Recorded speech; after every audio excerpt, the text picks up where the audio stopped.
Hello, everyone. Welcome to the podcast. Today I'm here with Dan. Hi, Dan. Hello. Dan, tell us, who are you? What is your profession? So I am a fight coordinator and an action coordinator. Um, I also perform, so I work as a stunt and fight performer and an actor sometimes. And I'm also a co-director of a company called Independent Drama, which is a training provider in action skills and training and combat. And I've done 3 courses with you. The teaching is great and it's a lot of fun and it's really, really good. Um, Dan, what was your latest project? The most recent was actually a game that I'm not allowed to talk about, or two games that I'm not allowed to talk about because I'm under NDA. But the last feature I did was a film called The Power, although I believe it's going to change its name somewhere down the line. But the working title is called The Power, and it's a supernatural horror about a possession in a And what hospital. and what was in a your hospital. And what role? was What did you do your on that film? If you could tell us a little bit more about what you did on it and what was your relationship with the director in a way, because I remember when you helped me on some of my projects, it was really, I remember you stressing this thing that the fight is there to in a way help the story. How does a stunt coordinator help the director in that respect? So there were a number of scenes that we worked on this film, and the as I was stunt coordinator, it was because not all of them were fights, and even the fights themselves were not technically fights. The main one that we can talk about really was, without giving too much away, the main character is possessed, and the ghost that is possessing her went through quite a traumatic period when they were alive, which is why they're now a ghost. And the main actress relives this trauma in the version of a fight, but on her own. So she kind of, as she's possessed by this spirit, she goes through the process of being attacked, um, but it comes across as a just a like a fit to people watching on the outside. She looks like she's having some kind of epileptic fit or a seizure. So it had to be kind of subtle, that it had to be able to look like a seizure but also look like a fight, so that people who'd once they'd seen the film, because a bit of a spoiler, but once they'd seen the film and they understand where that's coming from, um, they can look back at that scene and go, oh yeah, I see how that replicates the attack, but it also looks like a seizure. Um, so we actually put a lot of work into that one scene.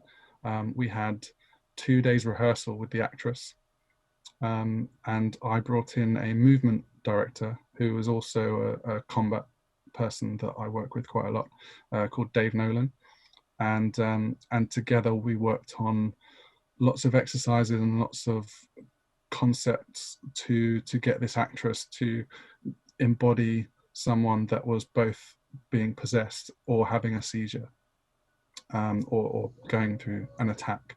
So we had lots of exercises where she worked on her breathing, on her movement, on her body, on her physicality. And then we went into a process of choreography where we looked at different shapes and different ways that someone might be attacked and different ways that she would react. And we basically choreographed that with us. So she had someone to act with, to do the choreography opposite. And then we took the second person out and she did it on her own. The tricky thing with that is, because there was a lot of grappling and a lot of holding someone, she then has to replicate what it looks like in terms of your body mechanics and how you push or pull something without there being anything there. So it was very similar to mime, and like, the classic kind of pulling a rope kind of thing in the mime artist scenario, but you're pulling somebody. So she had to look like she was being dragged or she was trying to resist something that wasn't there. So there was a lot of movement that we had to work on to get her to create that shape that looked like there was something creating tension that wasn't there. And she did a great job. And as I said, we had 2 days rehearsal. The director and I had had a long meeting before that, and we looked at a lot of films. She'd given me a lot of references, which is really useful, by the way, when directors give you film references or scene references that you can go and look at, so you know exactly what page they're on. I talked about things that I'd done that that would replicate sort of the things that she was looking for, things that my experiences and what I could bring to production. And we talked about all the things that we could apply and what she wanted. And obviously we had to look after the actress, and so the director was because the actress is in the whole film, like it's her all the way through, and the director was very keen that she didn't hurt herself, she didn't get over, we didn't overdo it with her. So there was a lot of work on safety and her protecting her voice, protecting her body, and stretching and warm-ups and all of that as well. Okay, so that was your latest project. What about your proudest achievement? Can you tell me something about that?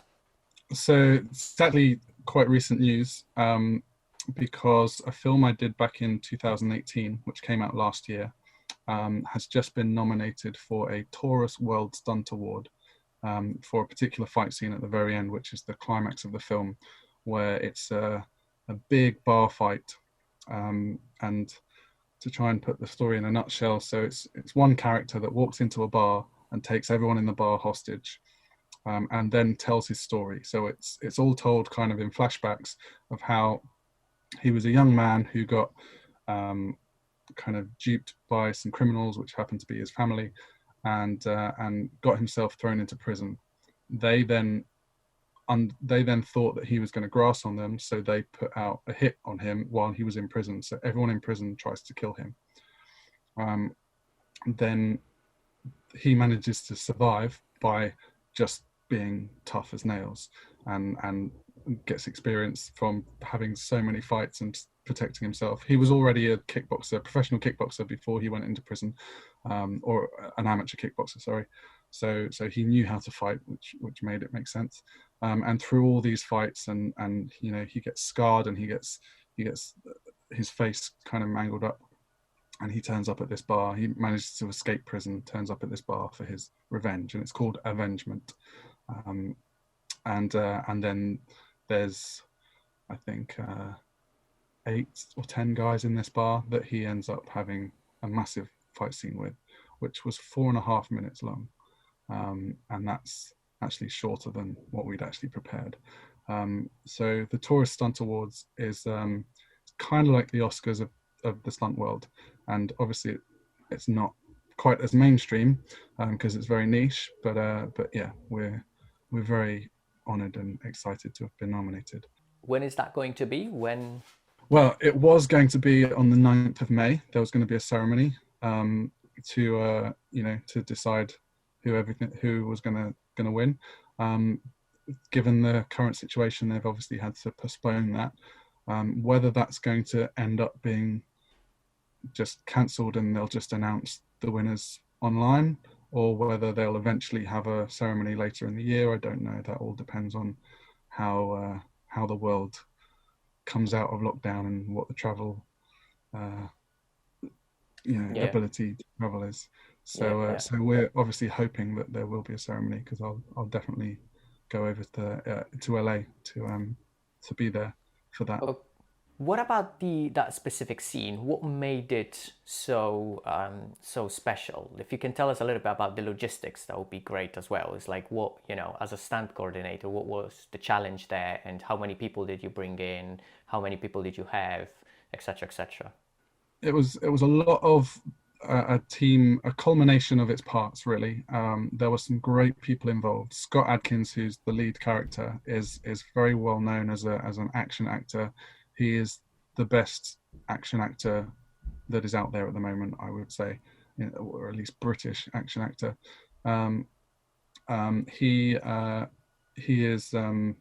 can just do anything you give him to do. So unlike a lot of films that I work on, you know, you get your regular actors who you give them some choreography and they might not be able to do it, or they might have a different style, or you know, they have their own way of doing things, so you have to tweak and correct things and help them to sell it for camera. Whereas Scott, you show him a choreography, he'll learn it within a few minutes, and he can sell it for every camera angle that you set up. And he not only sells it, but he plays it. You know, he acts it. A lot of people, they're really good at looking good in a fight, but then they don't add the acting on top. Whereas Scott has so much experience of being in this kind of stuff that he, you know, he really sells both the fight, the violence, and the performance on top of it. So that was one thing. The camera work was great. Both the camera people that we had two cameras. They both had worked with Scott before, worked with fight scenes before, so they were really good at following the action and taking the notes that we wanted. I had an assistant choreographer called Luc Lafontaine, who worked with me really well, and it was great to have a second person on set with me, so we could both bounce off each other and give notes and speed the day up. I had a great stunt team. A lot of the actors were also stunt fight trained, so they all, you know, could put something into the fight. There wasn't anyone that was really a weak link in the fight scene. And even down to the editing and the sound design, you know, the sound effects of the punches all sound really deep and you know, they have so much vibration to it. Every hit sounds like it really hurts and it really hit hard. So I think it was all those things coming together, and it was a great film. I can't detract from that. You know, it was a great story.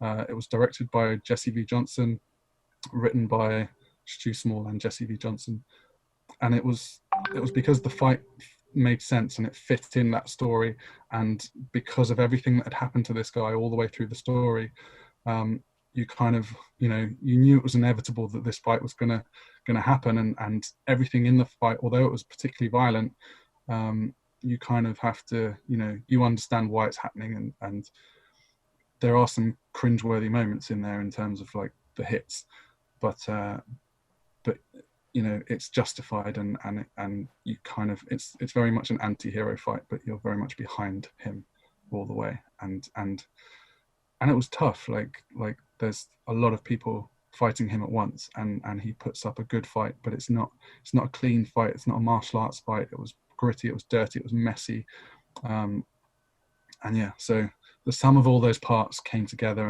and it did very well. So very pleased.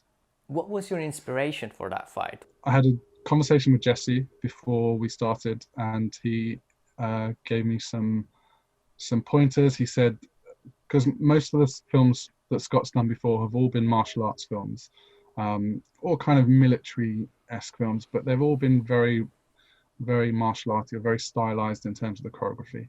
And they wanted to move away from that, and they wanted to make it brutal and realistic and you know, hard hitting and gritty.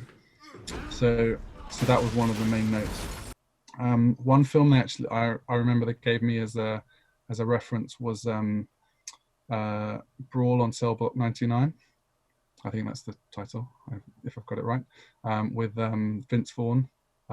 So I watched that, and that's pretty brutal. Like there's some very nasty scenes in that, and with it being Vince Vaughn, the fights aren't as spectacular as what Scott can do. So I knew we could do that kind of violence, but with Scott's ability and style, we could bring it up. And we had to, I knew I'd worked with Scott before, so I knew how Scott liked to work. But I also know what Scott's fans expect. And although we were moving away from what Scott usually does, I knew kind of what we had to give them in terms of, you know, the value of the fight and the hard hittingness of the fight to make sure the fans got what they wanted. How many stunt performers or fight performers did you have on the day, and how many days did you have to prepare that fight, and just how did it play out?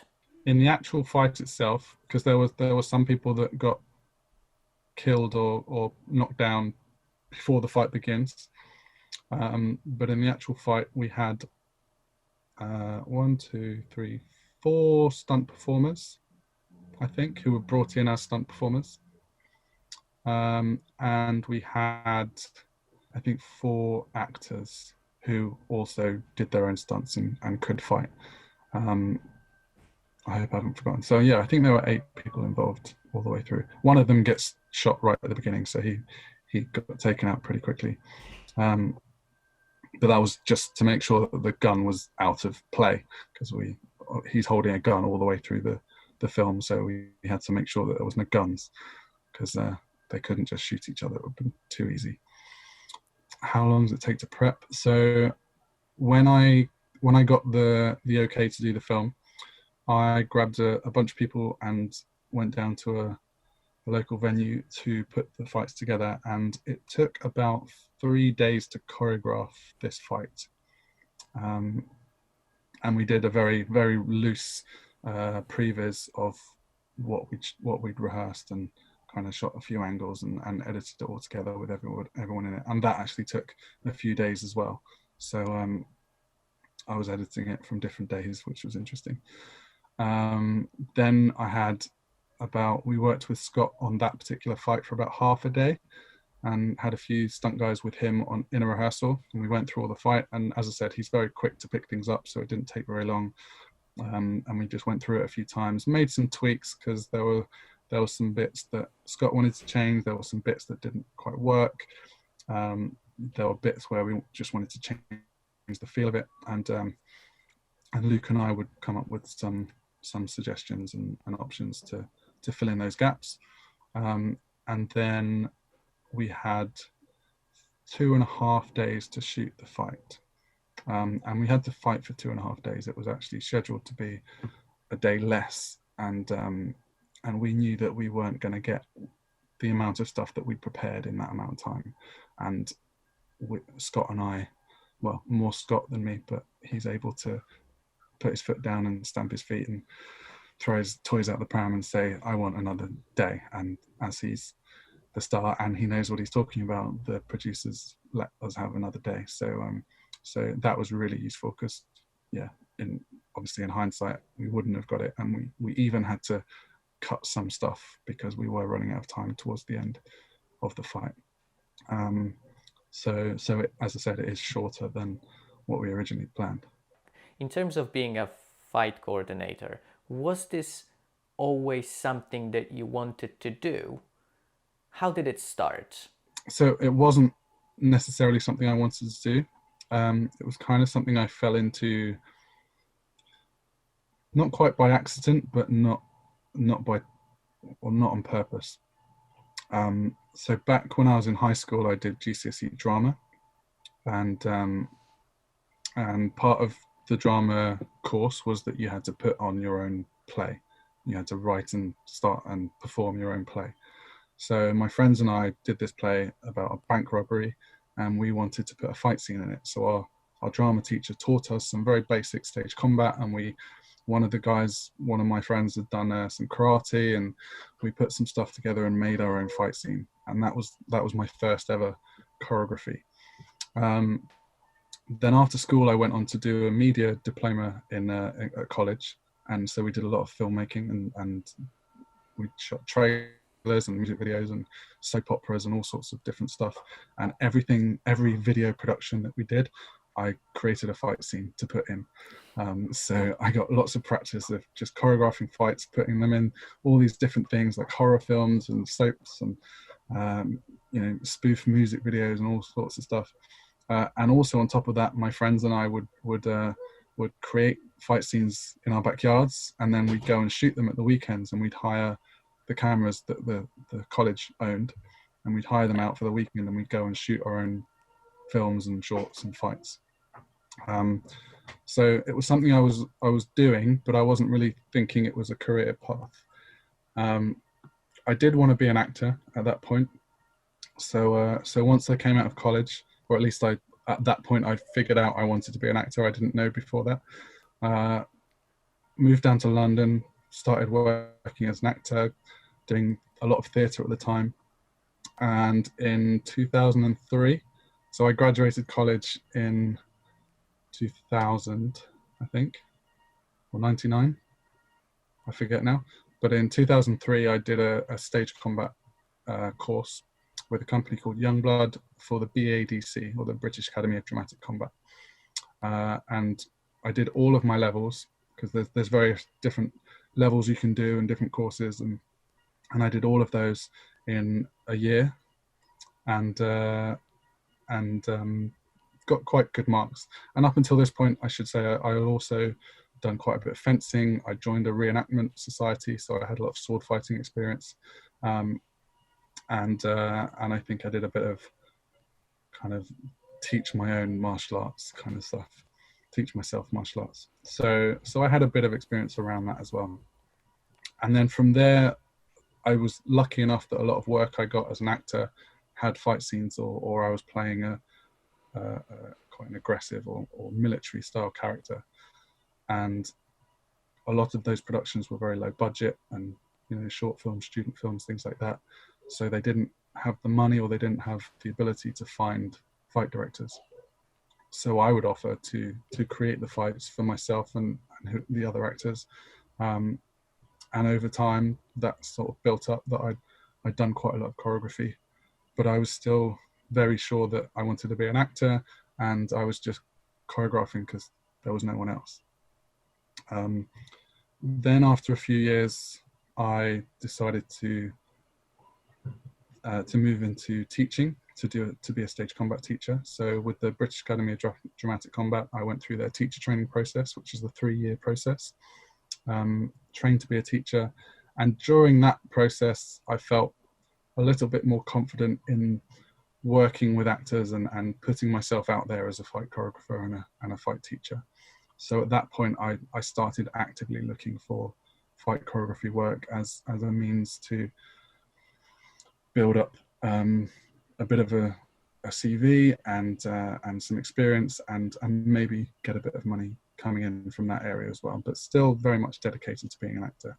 And that was, just to put this back into perspective, that was probably around 2009. I think I started teacher training, so it would have been 2012, yeah, roughly 2012, 13 that I finished the teacher training.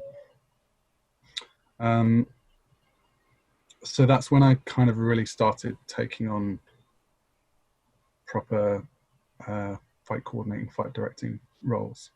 And then I was still working as an actor for quite a few years, and it only got to a point where I was working really hard to be an actor and putting a lot of my time into trying to work as an actor and getting very little return from it, because it's very competitive. And I was a very average height, average build, white, straight guy, which there's hundreds and hundreds of them.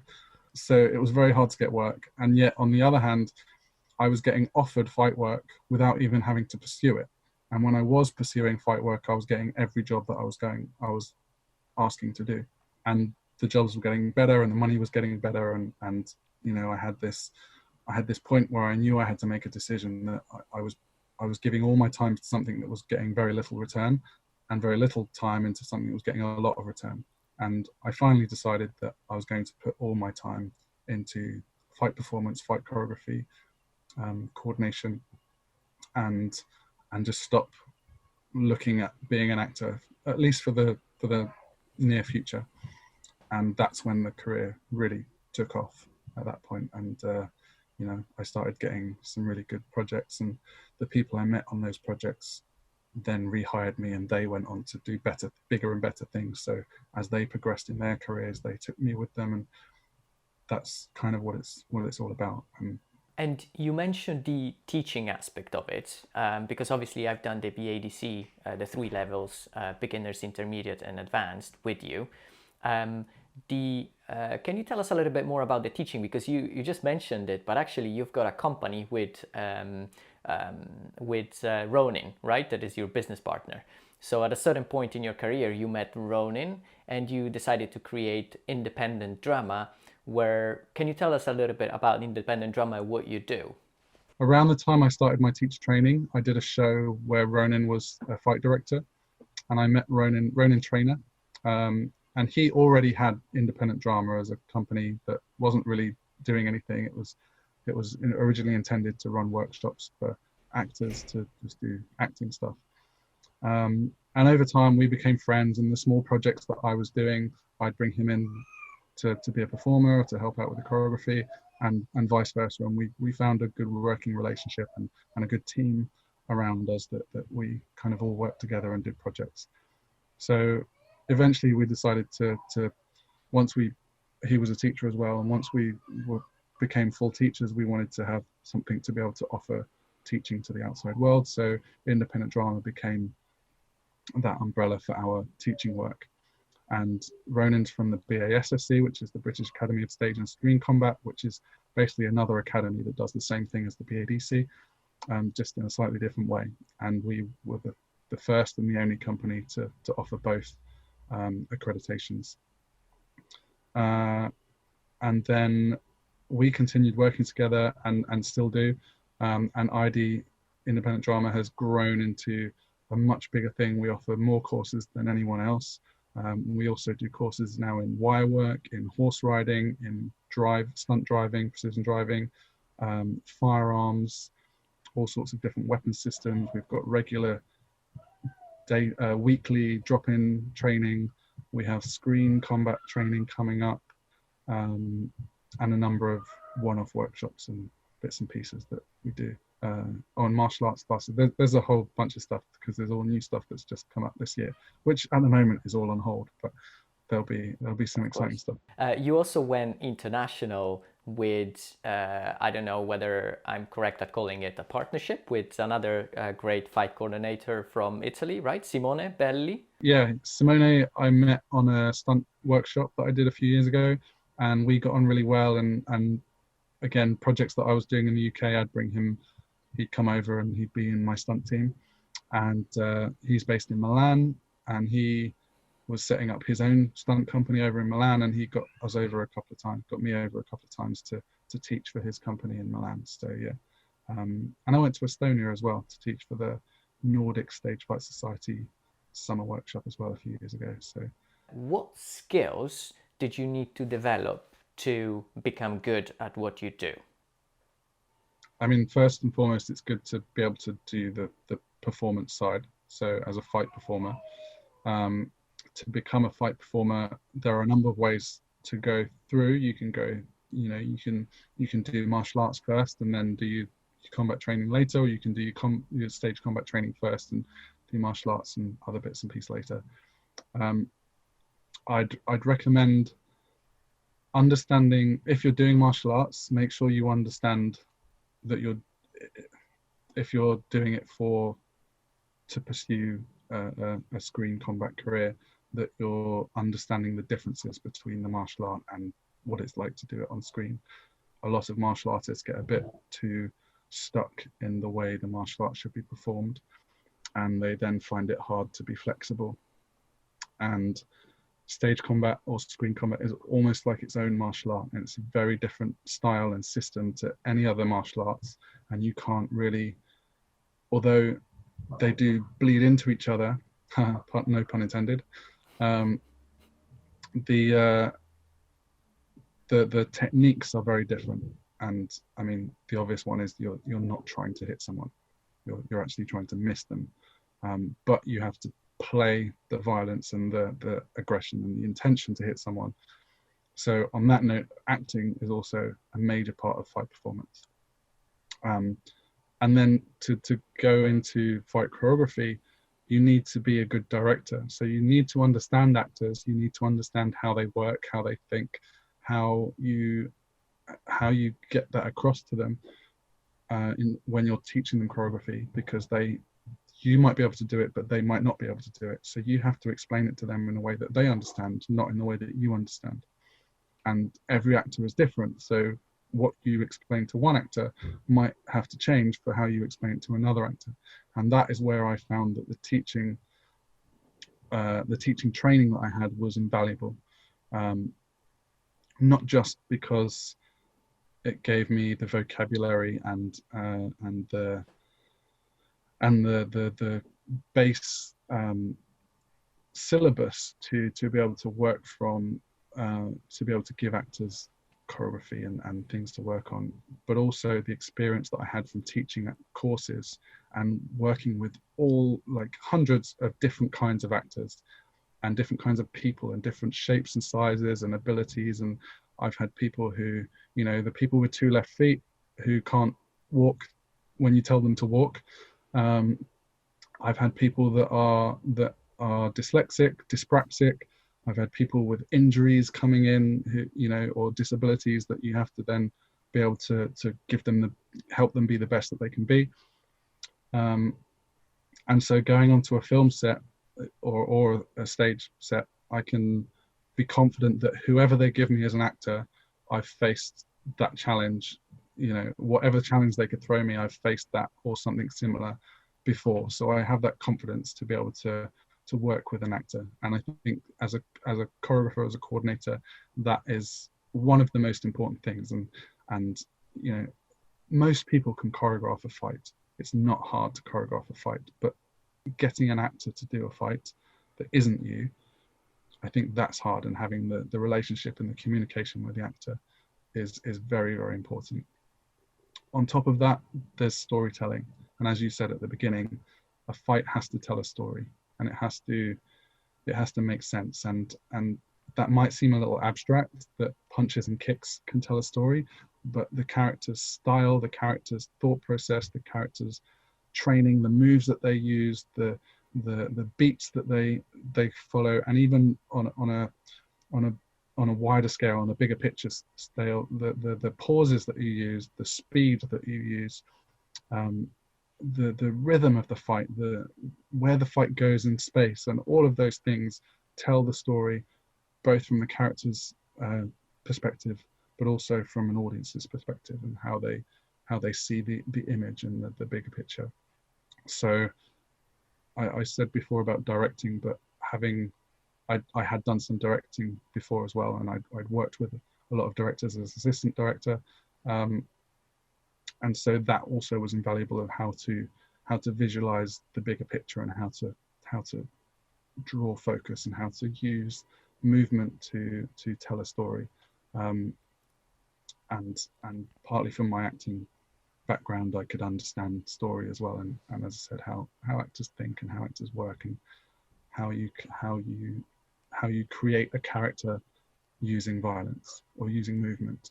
Or using movement and violence to create that character, or to Exactly. help shape and give different layers and dimension to that character. It's really interesting because from a director's point of view, working with a fight coordinator or with a fight director like you, it can be really a huge, it can add such a huge value, because you dissect all these things and help the director to shape better the character, and then help the story. Yeah. In terms of what you said, what I'm hearing is you are really good at what you do because you had so much experience, and you have so much diverse experience. So you know what it is like to be an actor, you know what it is like to be a fight performer, you know what it is like to be a director. So you understand those languages, and that's what makes you multidimensional in this area. In terms of qualifications that you think are absolutely necessary or can really help someone who wants to pursue this career, what are the qualifications that you would suggest people to take? Well, firstly, there's no qualification that you need to do this. There's no legal requirement to have any kind of qualification. Anyone can choreograph or coordinate a fight. Legally, in terms of health and safety, you have to be competent. If you're being employed by someone, you have to be competent to be able to do the job you're doing. So that's, you know, depending on the project or depending on your ability or what you're being asked to do, you need to be able to have proven experience to be able to teach, not just you've done it before and you can get someone else to do it, but to teach or coordinate someone else, you have to be competent in doing that. And that's one thing that a lot of people miss, and could potentially arrive in trouble if someone was to get injured or there was to be an issue with what's going on. But for that, again, you don't need a qualification. You just need prior experience and to be able to prove the relevance of the things you've done to what you're being asked to do.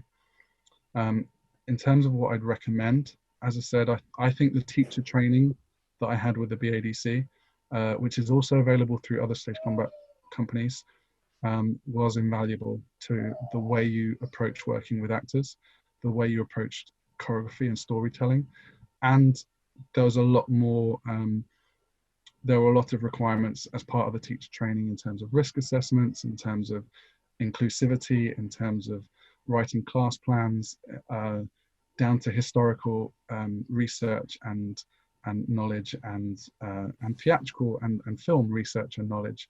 And so not only did it give me the ability to work in a classroom, but it gave me the ability to understand samurais and to understand medieval knights and to understand the differences between stage spaces and how you need to approach those in different ways, or camera spaces. So I'm a believer of some kind of stage combat teacher training being very helpful to working in that respect. I'd say a martial art does help. Obviously there's a wide variety of them and it really depends on what kind of stuff you want to do. If you like the very high octane kind of martial arts, stylized martial arts choreography, then some kind of kung fu or taekwondo is very popular in martial arts. But I'd say basic boxing or kickboxing is just as valuable to be able to understand the mechanics of a punch and a kick and how it works. And then you adapt that depending on your character and what your character's training is, and how they would punch or kick. And martial arts, and if you're going down the historical route as well, some kind of sword fighting, you can do a lot of hema, which is historical European martial arts. Or obviously a lot of the Eastern martial arts have weapon systems based into their syllabus. And some kind of sparring element, being able to do that in a sparring scenario gives you the power of understanding what it's like to be in a fight, of what it's like to think tactically and how to defend and attack and counter attack and all of those things. And even fencing can give you, although it's very limited in terms of its application to film and theatre, apart from Shakespeare and musketeers and things like that. But fencing is it's like very fast chess, just like boxing, and doing that sparring really gives you an understanding of how a fight works, which then influences your choreography. And you should choreograph in a logical, in a fight logic, a martial logic, where if I do this, they do this, and then that would mean I do this, rather than just I throw a punch, they throw a punch, I throw a punch, blah blah blah. Yeah, it has to make sense. So I recommend doing a martial art or a sword-based martial art. And then just there aren't any qualifications in, or there aren't useful qualifications in acting or directing or anything like that, but getting some experience, going out and just filming stuff with your friends. Take a couple of friends, choreograph a fight, film it, discover what works, what doesn't work. If you're going into the film route, then what angles you need to think about, what kind of frame you're using, where the actors are in your frame. And if you're going into stage, then you just have to watch it from one space and figure out how you move it around and how it works from different ways, and how you tell a story using those two people and the choreography that you've done. And in terms of acting, so for actors, someone who wants to pursue a career of a fight performer or a stuntman, because I know there's something that is called the stunt register, just because I'm hearing different words like fight performer or stuntman. What are the differences and what are the qualifications that you need in order to get to that point? So if you just want to work in the industry as a fight performer or a stunt performer, and I'll define those in a minute.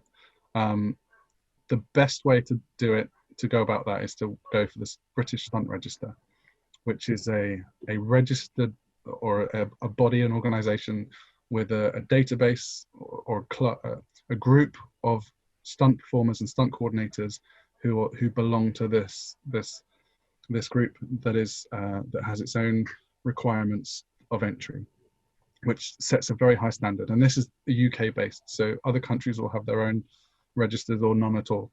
There is no legal requirement to be on the stunt register in order to get work in the UK, but it does help. It's a much harder process to get work as a stunt performer in the UK, because most of the stunt coordinators are on the British Stunt Register, and so they will only use people from the British Stunt Register.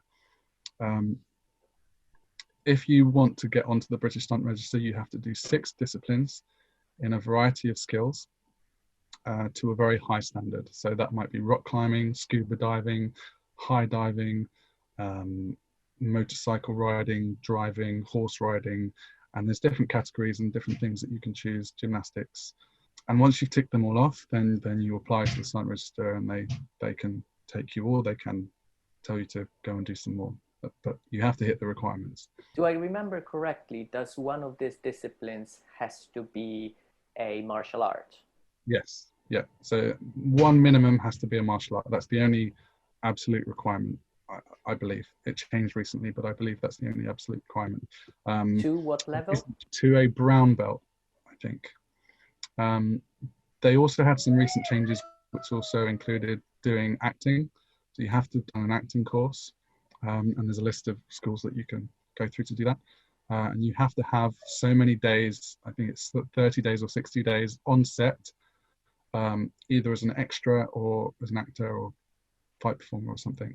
Once you get on the Stunt Register, you are there as a probationary member, and I'm not sure exactly how you go up from probationary, but once you've done certain jobs or certain stunts, you move up into an intermediate member, or a full member, sorry. Then you move up into an intermediate member, and that means you can coordinate yourself, but not others. And then you move up again, and you can coordinate as a stunt coordinator. So that would be the traditional route. And that once you get on the Stunt Register, that would open, not necessarily guaranteed, but that would open more doors for you to work with other coordinators and get work in, the big movies down to EastEnders and Coronation Street in the UK. I didn't go down that route. Obviously, I started out as an actor, and I made the contacts both on my own and through my experience as an actor. And it was really through the trust of the producers and my experience, both in terms of teaching and coordinating on smaller productions, that gave me that competency to be able to work on bigger and bigger productions. And obviously I was doing other training at the side, and as I started going into more stunt work, I trained in stunt work as well, and did training in falling and burning and all of that kind of stuff as well. Not that I'm going to coordinate people doing 100-foot drops or massive burns or anything like that, but I'm starting to get the idea of how that all works. It's fun. It can be fun, yeah. Not as much fun when you're coordinating, because you've got someone's health or life in your hands. So yeah, I don't like doing the really dangerous ones. I'm not a big fan of. I prefer sticking to fights and telling stories with fights. And what I find very interesting about you is that, for example, I saw the picture on Instagram that you just posted. Your first fall was, I think, 4 years ago or something. And 6 years ago. And what I find really interesting is that you try the things first, and that gives you an understanding of that thing. But at the same time, I think you're a little bit like me in that respect. You like that kind of thrill, or whether it is the fight or like you like challenge yourself. Like, for example, what you've done when you had your sparring match for charity. You have done it, as you mentioned, because you wanted to understand that dimension. But there's also that aspect of physicality and wanting to have fun. That's why a lot of people like the idea of becoming a stunt, because it's a lot of fun as well. You do a lot of really fun things, whether it is driving, at high speeds, or, crashing the car, or horse riding. I remember when I did my few stunts that I've done in Rome, that was just a lot of fun. So there's that aspect as well. So yours was a less traditional route. Yeah. Can you tell us why and what did you do? So my route, as I said, was because I went through it as an actor, and I got to know producers and directors through doing the acting, and also through pursuing that kind of stuff and finding out what productions were going ahead, and all on a very low budget scale. So I wasn't going above what I could do, and I wasn't competing for jobs with anyone because they weren't really approaching anyone, or no one else was approaching them. So I was getting jobs on a lot of small productions, which is where I built my experience and built my knowledge and understanding of what works and what doesn't, working on productions that weren't hugely important, for want of a better phrase.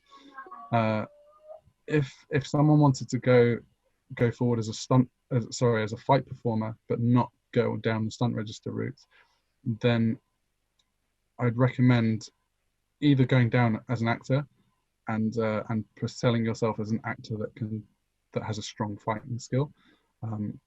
You'd still be going down the kind of the usual casting routes, and they don't always look at acting at fight skill as a criteria, as I often see. As actors come onto productions, they don't have any skills and they're supposed to be doing a massive fight scene. However, it can help if if it's between you and someone else and you have fight skills, or if the director knows that they want someone who has fight skills, then it can put you in the room or get you in the role. If you don't really have the acting skills, then partly you can create your own content and get it out there on social media, which is a great way to network now, and people can see it. And I've come across people or met people because I know their social media profiles and I know the output that they put forwards, and think, oh, they're pretty good. When I meet them, I'll have a conversation and maybe we can work together. Another way that I've met people is through film festivals, and as I said, they've created their own content. They've put it forwards for film festivals, and when I've gone to visit, I've gone, oh, that was really good, and they were there in the room because their film was showing, and we had a conversation, and we said, I'll take your details, and if I need anyone, I'll use you again. So it's putting yourself in a position where other coordinators, whether they're on the register or off the register, other coordinators are going to see you and get to know you.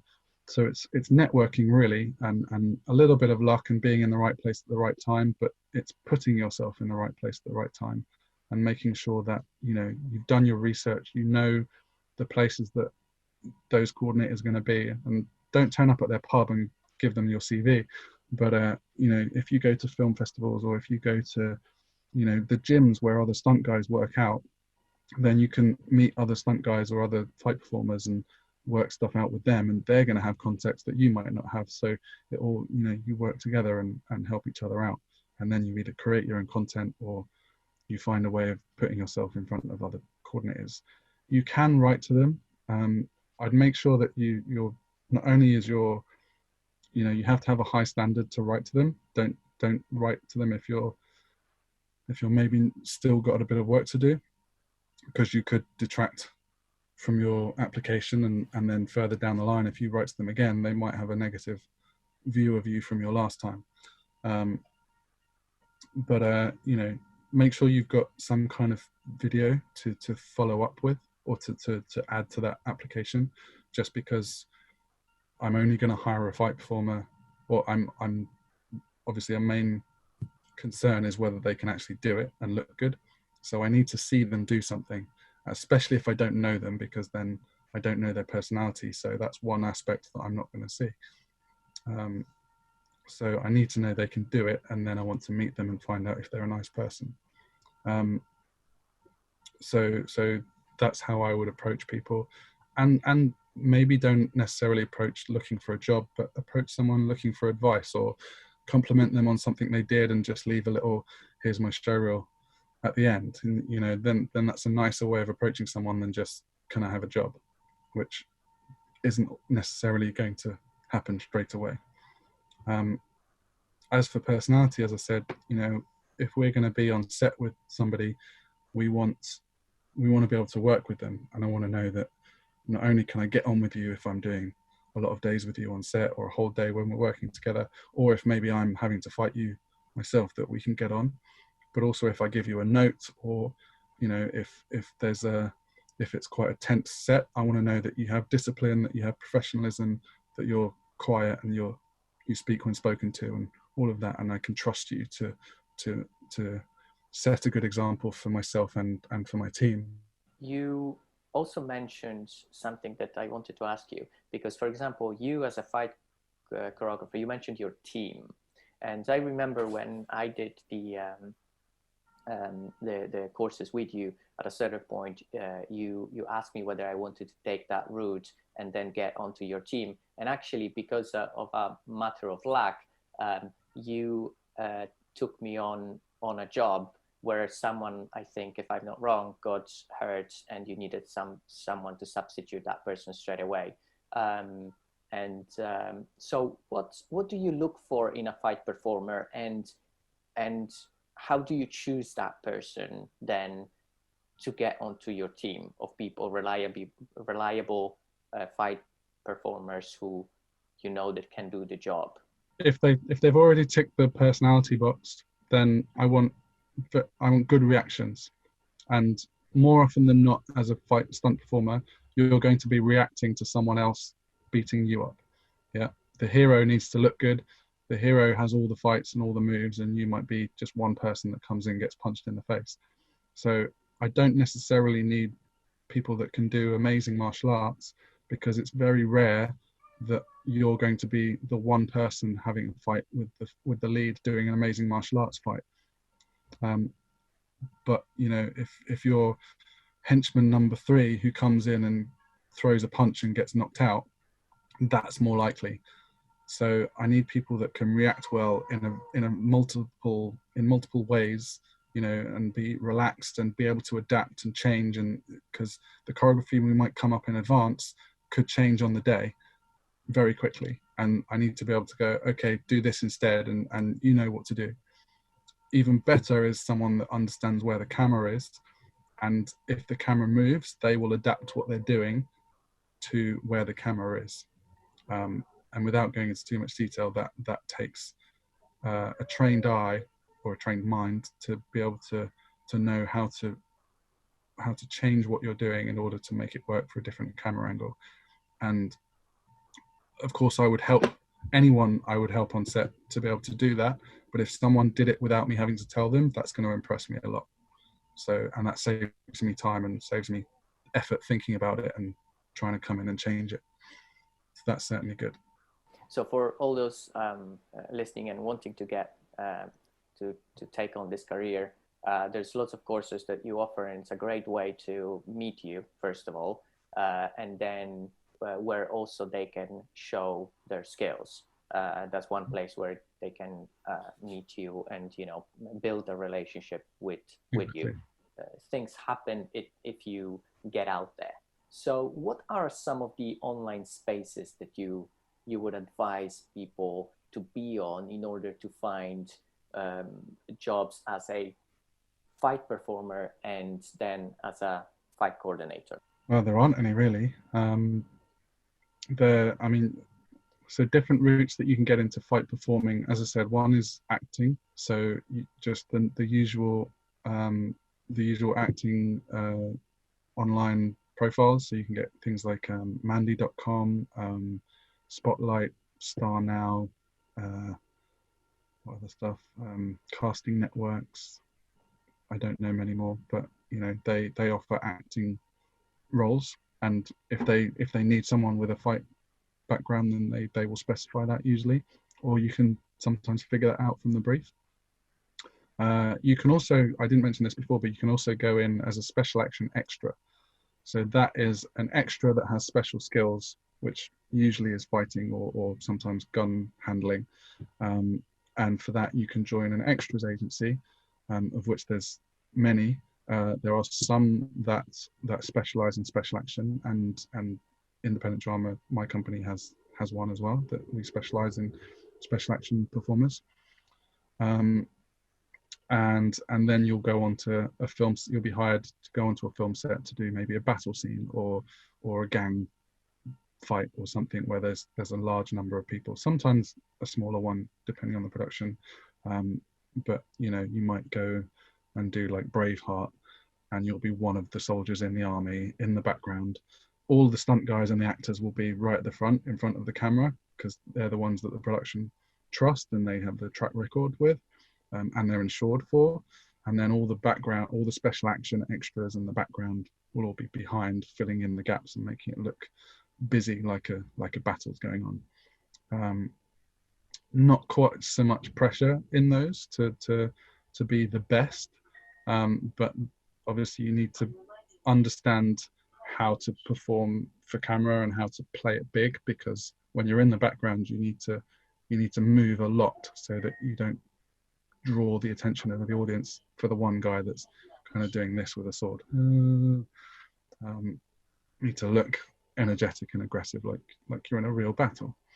So that's another way in, and through that you can meet other stunt guys and other training stunt people, or other fight performers who maybe have other routes or maybe creating their own work, and you can kind of work with them and create your own content to go out. But yeah, there aren't really any advertised jobs for fight performers. Okay. That unless it's as an actor, as a special action performer, or you already know the coordinator and they're hiring you privately. Same thing for coordinating. I mean, there is, again, Mandy.com have a crew section, and occasionally they advertise for a stunt coordinator or a fight coordinator, but I think they tend to be fairly low budget, and there's maybe one every 6 months. So, and you have to pay a subscription fee to join them. So I don't even do that because it's not really worth it.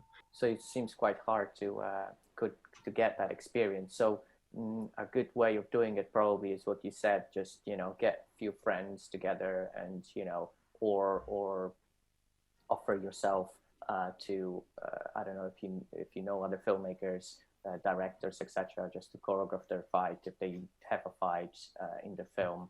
So that's kind of like seems to be, that's the kind of like way to get a lot of experience. That's how you started as well. One tip that I did very early on is, and again, I'd only recommend doing this on very low budget or very small productions, because the moment you get into higher productions, not only do you have to have the skill and the experience to back it up, but you also start getting on the radar of other people that you're competing with, and you can create bad issues if you start competing with someone and you're not really of that level yet.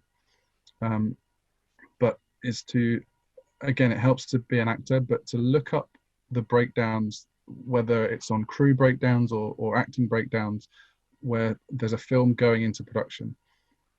And then you look when they describe they might be looking for a camera person, but if they describe the film and it says we're going to be shooting a fight scene, or it's an action film, or even if the title of the film sounds like it's going to be an action-based film, then if you can find the contact details, you can write to them and say, have you got someone choreographing your fights?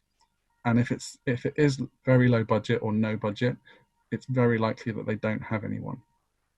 And that's how I got my first jobs, because as an actor, I was getting a lot of the acting breakdowns coming in, and I was seeing these jobs that I would either apply anyway as an actor and then say I can also choreograph, or there wasn't a role for me, but I could tell that they were asking for people with fight skills, and I could say, well, I can come on board as a fight choreographer, and I can help you out with that. And they'd either have no money or very little money, but I can use the footage, or I can get experience from being on the set, or I can make contacts with the people who are working on it. And that's how I built up my early coordinating experience.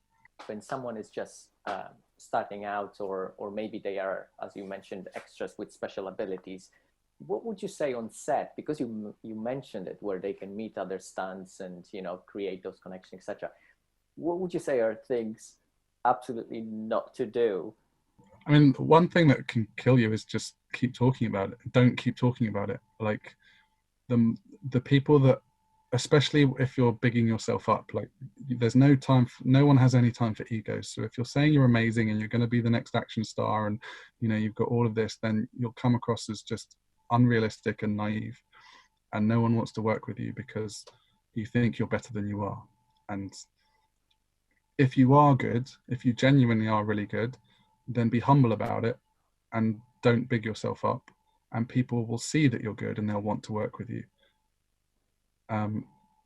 You don't want to undersell yourself, of course, but you've got to find it. And I can't teach you how to do that, but you've got to find that even ground of telling people that you're okay, or you're decent, and or don't even tell people you're decent. Let them come to that understanding, but at least give them the opportunity to find out. But yeah, like find people that have similar interests to you, and don't alienate yourself by trying to oversell yourself. And build your network, as you mentioned. Or a lot of people don't like the word network. So build your community. Just filmmakers with other people that love doing what you do, and just grow together. That's probably the best way to make it in this industry. Mm-hmm. Also, something you mentioned that I think I picked up that seems to be very important is in terms of online spaces. Places like Facebook are really important, because that's where you can put out the stuff that you do. Mm-hmm. And then you kind of like get onto people's radars. Oh, wow, okay, that, and they can see you. So you don't have to push yourself. They can also see you. But obviously you have to create those connections. So meet those people and then ask them for, a Facebook friendship or something. That seems to be a very, important way of doing it. Would you agree? Yeah, I mean, personally, I prefer Facebook to be for friends that I know. So I don't have any friends in my friends list that I don't know or haven't met. And that's just my little rule. And Instagram, Twitter, anyone can follow me. I can follow anyone else. But Facebook, I tend to prefer to be people I've worked with or people I know. However, I believe you can follow people on Facebook without being friends with them, so you can still see their posts and you can still communicate with them. And I'll check my messages, and I'll always respond to someone that writes to me, even if I'm not a friend, not a Facebook friend. Also, you just remind me, I didn't mention social media, because people do post jobs for fight performers and fight coordinators on Facebook occasionally, if you're in the groups for those. Again, you've got to apply for stuff. You've really got to have something to back you up. So if you start putting your name down, if someone is advertising for a fight coordinator and you start putting your name down, then and there's other people on that list, they're going to see your name and they're going to wonder why you're putting your name forward when you're not qualified. Well, you're not experienced enough. So I'd be careful about what you publicly apply for. But you should get an idea for what jobs are, tiny, and what jobs are bigger. And if you put yourself forward for stuff that's right for you, or as a performer, it can be quite annoying when I or someone advertises a job and everyone starts saying, "Oh, if you need a fight performer," when I didn't ask for one, or if I asked for a very specific, like I need a black guy in his 30s. And I get all these white girls in their 20s writing to me going, "Oh, if you need a white girl in the 20s," I'm like, well, I didn't ask for one. If it was any other time, you can write to me, but you're now filling up my inbox with a bunch of people I don't need, and you're wasting my time. So again, be very careful about what you're putting yourself forward for. But yeah, social media is a good place to find stuff. So what I really wanted to also ask you is, how did you get your break? There were two instances that kind of are the catalysts of my career. One of them was well, both were low budget features. One of them was very, very low, like I think it was unpaid, or they paid my expenses. And it was a film called The Harsh Light of Day. It was a vampire film. And just like I said, I found it online. I applied as a coordinator because it was a vampire film. It clearly had violence in it, and offered my services. And they asked me to come on board. And after a bit of back and forth, funnily enough, I actually couldn't do the whole film. But because I'd got in touch with them first, they wanted me to do the days that I could do. And then they had someone else that was going to step in to do the rest of the film. So I went down, it was shooting in the West Country, I think, somewhere. So I went over and spent a couple of days with them and worked on a fight scene. It was a home invasion, and a couple of other bits and pieces, and met the producers and got on really well with everyone. 4 years after I did that job, 4 whole years of not hearing anything, that film got a DVD release, got distributed. And the company got in touch with everybody and said, oh, we've got a DVD release and we're going to have a special screening in Leicester Square to promote it. We want you all to come and watch the movie. So I went down, and the producer in those 4 years had gone on and progressed her career and gone on to do bigger and better things. Her name's Emma Biggins. And we met again at this screening and had a chat. And I can't remember if it was at the screening or a little bit later, but she was like, oh, I've got this other project. And then I worked with her on 3 or 4 projects after that. And they were all, good budget, decent budget productions that had DVD releases or big festival releases. And some of them won awards, and they were useful credits that when I went on to work for other productions, they knew the producers, or they knew the directors, or they knew the films, and so that helped in me getting other jobs because of the productions that I'd done with Emma. And the other one was a similar production, a gang film called Tooting Broadway, or Gangs of Tooting Broadway, when it was released. This one was a low-paid job, but worked on the whole thing. There were lots of fights in it because it was all about gangs, and obviously. And again, there was 2, I think they were either production managers or line managers on this film, called Nancy and Chantel. And again, further down the line, they were working on another production and they needed a coordinator, and they put my name into the pot and they called me up. And it actually happened that I'd worked with one of the other producers on that production before, and we realized that once we had the conversation, we were like, oh, we worked together. And so it was all of those connections that got me those first jobs, and those first jobs then led on to more because the producers kept hiring me. And also when I was having conversations with other producers, the connections that I'd made on those films helped them know that I was, I could be trusted, and I'd worked with people that they knew, and I'm sure they spoke to them and got recommendations, or got feedback on how I'd been, and they gave me a good feedback. So they took me on as well. So those jobs then moved on to get me bigger and better jobs. Dan, is there a quote that you live your life by? I'm a believer of that you make your own luck.